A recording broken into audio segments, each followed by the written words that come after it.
My name's Cody. My name's Chase. And we're both doing Russia. Let's start off with some Russian cuisines. Russian cuisine widely uses fish, poultry, mushrooms, berries, and honey. Crops of rye, wheat, barley, and millet provide the ingredients for a plethora of breads, pancakes, cereals, kvass, beer, and vodka. Black bread is relatively more popular in Russia if compared with the rest of the world. Flavorful soups and stews include shai, borscht, yuca, slakia, and orkasha.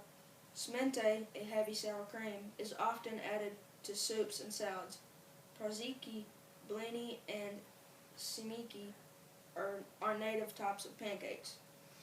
Cutlets like chicken Kiev, peleni, and shaka are popular meat dishes, the last two being of tartar and Caucasus origin, respectively. Popular salads include Russian salad, vinaigrette, and just herring. Okay, we're going to move on to Russian holidays. There are a total of 8 public holidays. The first being New Year's. Their New Year's is like Christmas. They have trees and gifts like Christmas, and their Santa is, quote, Father Frost. And the second public holiday is an Orthodox Christmas. That since New Year's was like Christmas, so Orthodox Christmas is January 7th. That is 7, because they still follow the Julian calendar. It is 7 days after New Year's, which is unorthodox Christmas. All Orthodox holidays are 13 days after Catholic ones. There's also Easter, which is... The next holiday is Easter, which is Pascha. That is how they pronounce it. The next is Trinity, also known as Troisa. That's how they pronounce it. Next is the Defender of the Fatherland Day. This is on February 23rd. It honors men in the Army. Next is International Women's Day. It's on March 8th. This holiday combines Mother's Day and Valentine's Day. Next, there is Victory Day, and it is on May 9th. Then Unity Day is on November 4th. And then there's Russia Day. It's on June 9th. And International Workers' Day, and it's on May 1st. Our next subject that we are going to talk about is Russian sports. Russians have been successful at a number of sports and consistently finishing in the top rankings at the Olympic Games and in other international competitions.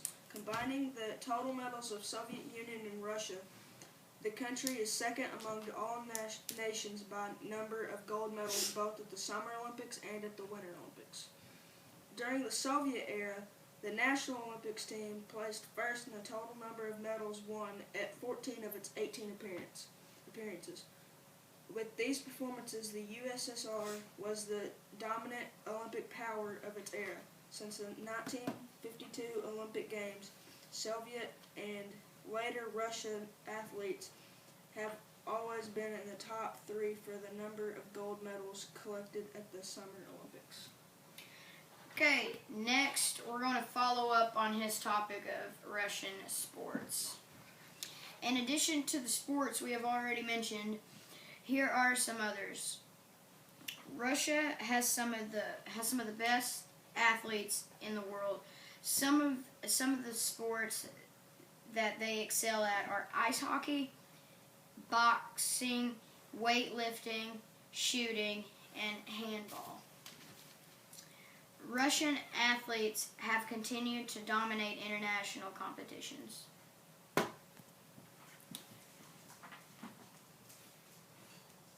We're done. Okay. Now we're gonna talk about the politics of Russia. The Russian Federation takes place in the framework of a federal semi-presidential republic. According to the Constitution of Russia, the President of Russia is head of state and of multi-party system with executive power exercised by the government, headed by the Prime Minister, who is appointed by the President with the Parliament's approval. Legislative power is vested in the two houses of the Federal Assembly of the Russian Federation, while the President and the government issue numerous legally binding bylaws. So now, additional information regarding Russian politics is that currently Vladimir Putin is the current president right now. In 1993, President Boris Yeltsin used military forces to dissolve the parliament and called for a new legislative election. This event marked the end of Russia's first constitutional period, which was defined by the much amended constitution adopted by the Supreme Soviet of Russian Soviet Federative Socialist Republic in 1978. Done. This concludes our presentation about Russia. We hope you learned something.